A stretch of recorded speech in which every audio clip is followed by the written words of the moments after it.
The Austin airport is facing what some have called a dire situation, forcing ground delays. Here to talk more about that is Nathan Bernier. He is the transportation reporter with KUT. Nathan, thanks so much for joining us. Thanks for having me, Ashley. You know, let's start with this. When we talk about what's happening at the Austin airport, it has a lot to do with the air traffic controllers and the shortage of those controllers. That's right, and they've had a shortage for quite some time.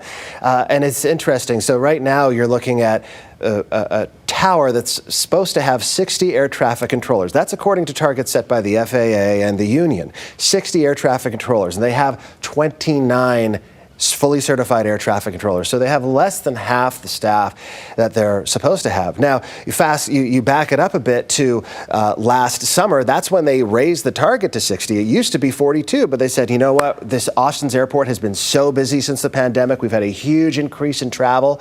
Let's boost the number of controllers up to 60, the target.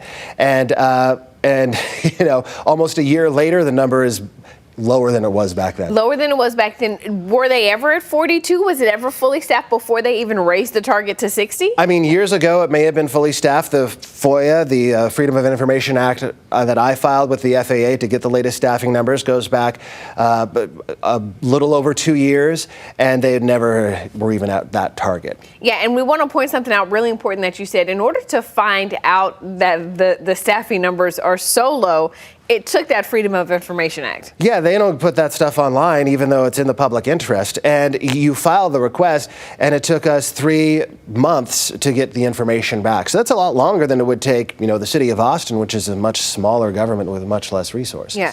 So we have 29 people doing the work of 60 people, and that obviously means overtime. Overtime, mandatory overtime, 6 days a week. They've been doing that for months. I mean, being a controller is a very difficult job. As you can imagine, you're trying to keep these planes in the sky. But when you're overworked and you're just going week after week, not only that, you're rotating through different shifts, morning, afternoon, and night. It's not just like you're working the same hours every single day. So what happens is these controllers, they get so overworked that they call in sick, and then the staffing problem gets even worse. Wow. And so we want to point something out there too that I think is really, really important. You talked to some retired air traffic controllers in working on this story. They described how labor intensive this is, right? It's a very demanding job. I talked to a couple controllers who did it for 30 years on the East Coast. One of them worked at JFK International, one of the busiest airports in the city.